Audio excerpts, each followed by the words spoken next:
BJP people, for political reasons, they are making this as an issue. When Narendra Modi ji raised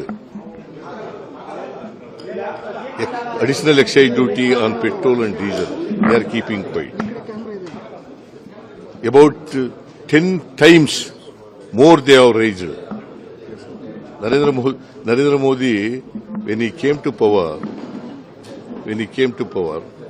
9 rupees 48 paise was the additional excise duty on petrol. 3 rupees 56 paise on diesel. In 2020, 32 rupees 98 paise excise duty on petrol and 31 rupees 93 paise on diesel. See, these people are keeping quiet.